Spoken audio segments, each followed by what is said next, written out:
Welcome to the Travels of Mike and Donna. Today we're in the city of Berlin, Germany. Berlin was once a divided city. After World War II, Germany was divided between Russia, the United States, Great Britain, and France. When Russia became a communist country, they did not want people escaping from their country into West Germany. And since Berlin was right in the middle of East Germany, it was the way that many people tried to get us to freedom in the western part of Germany. And so in 1961, the Soviet Union built this enormous wall to keep people in East Germany.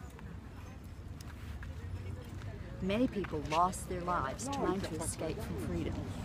Today we're showing you the remains of the wall. It's been torn down. It was torn down in 1989.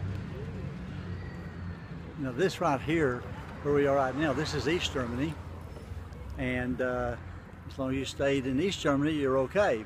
But if you tried to get over here to West Germany, which is where my hand is right now, you'd probably be shot and killed. So now Donna is in West Germany and I'm in East Germany. And West Germany was the best part. East Germany was the bad part.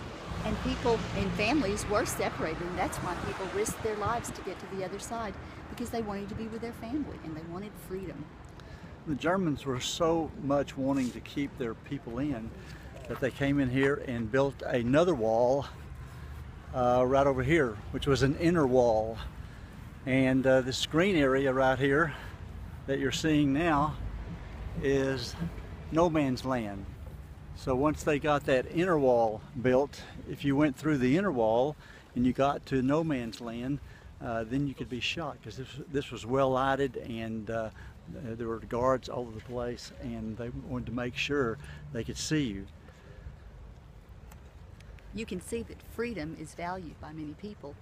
And you live in the United States today, and you're lucky because you do have freedoms. You don't have to worry about being trapped inside your country. You can vote and you have a say in your government. So there are a lot of people who have died to be free, and we can be thankful that they died for us so we can be free today.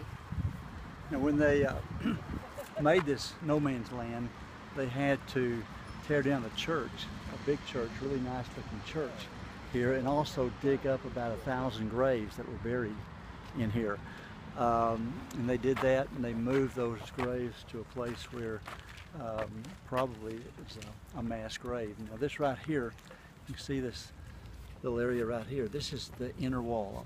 This is the first wall that was built, or the inner wall that was built after the main wall over there. Now the cemetery, you can still see the cemetery. I'll go over here.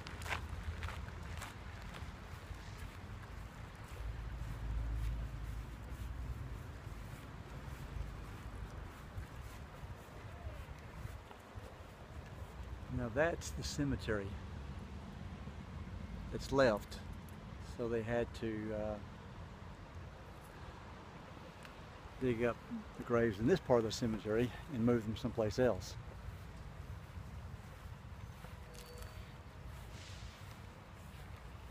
There are over 100 people who died trying to escape from East Berlin into West Berlin. Today we're just seeing remnants of the wall because it's been torn down, and people have drawn pictures and there's graffiti on the wall.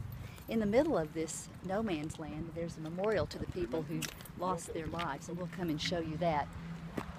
Most of the people look rather young. The first man to die was 40 years old. He lived in East Germany, and his mother lived in West Germany, could never see her. So he climbed up on the cemetery wall, which isn't here anymore, and he ran down it. And the guard saw him, and he kept running, and he was shot. And today there's a memorial to him. And you can see the pictures of all the people. Here's a little girl.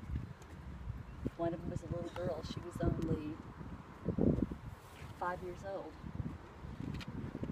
Here's a little boy.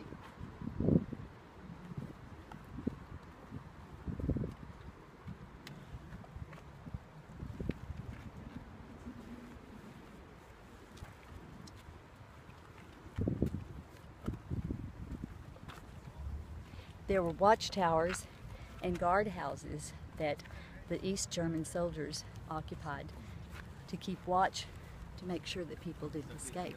And there was even a wire that had a silent alarm, and if you ran over that wire, it would set off an alarm that went to the guardhouse. And there was also a patch of ground that had spikes on it. So if you made it that far, it was really hard to get across those spikes. It would hurt your feet. And then the last part of the wall you can see is rounded at the top, so nobody could secure anything to get over it. It was very difficult to get out. This right here is where the guardhouses were. There's one there, and there's a couple over there. And lastly, we want to show you this big wall here and how it was impossible to get over this wall. If you notice, it's rounded at the top, like Donna said, and it was impossible to throw anything over there and hook onto it so they could climb up the wall. To give you an idea of how tall it is, we'll have Mike stand at the base of the wall, and Mike is 6'1", and you can see he's almost halfway to the top of the wall, but there's nothing to grab onto. Well, you can see that round part at the top. Impossible to get across. Well, that's our adventure for today. We hope you've enjoyed learning a little bit about the Berlin Wall, and we're glad that it's torn down today so we can visit both East and West Berlin. Bye-bye.